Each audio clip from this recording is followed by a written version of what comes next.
I also want to apologize for the shabby way your government has treated you and your families. It's absolutely outrageous what we've witnessed from the Trump administration. It's also outrageous that our democracy is not functioning the way it should, where you would have majorities in Congress actually doing their job and responding to these outrages. Unfortunately, we have half of the Senate, and that's just AWOL when it comes to standing up for fairness. As you pointed out repeatedly, and I think this is the really important point we need to keep hammering home, you did important work on behalf of the American people. And even as you have suffered these unfair attacks, you have always come and said you were also so disappointed that you're not able to do the work that you had been doing on behalf of the American people, regardless of what federal agency it was in. We were just talking about the Department of Education and the important role that federal employees there have played in terms of making sure that people have a fair shot at being able to go on to college or go on to other opportunities after they graduate from high school.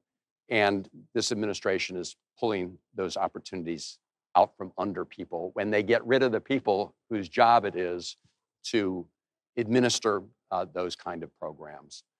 So I'm glad you're here again to remind our colleagues of the injustice that has been done to you, but also the injustice done to the American people by denying the American people the benefit of your work. And we've already seen the deadly consequences around the country of people not being on the job for the American people. I mean, we've seen it when it comes to emergency relief, both on the front end, where because of cuts to places like the National Weather Service, people have not been able to get the information they should, to the fact that over at FEMA, the Department of Homeland Security, the Secretary of Homeland Security put in bureaucratic obstacles to prevent the delivery of assistance on time, to not being able to get through on the phones. Those are just recent examples of how what the Trump administration does have life or death consequences. And there's so many other examples. So I know at the end of this week, Congress is supposed to go out for the August break. And I'm glad you're here this week to let people know that they may be able to go back to their states, but there are people in every one of our states who have been hurt by the decisions made by the Trump administration. And they may be going home, but they can't hide. Because when they go home, they're going to hear from federal employees who have been mistreated, but also from people who are losing the benefit of the services of those federal employees. And it's all of our jobs to keep pushing in the courts. And, the Supreme Court has really fallen down on the job.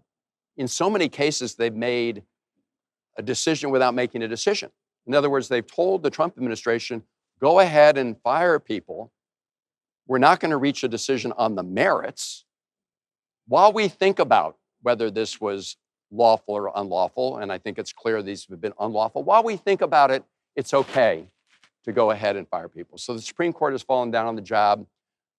Half of Congress, Republicans in Congress, unfortunately, instead of standing up and doing their jobs, have just been a rubber stamp for Donald Trump and the executive branch. So this does come down to our communities. And that is why making sure your voices are heard here, but also other federal employees around the country are heard when people go back to their states, and the people who are losing out because of the lost services and benefits.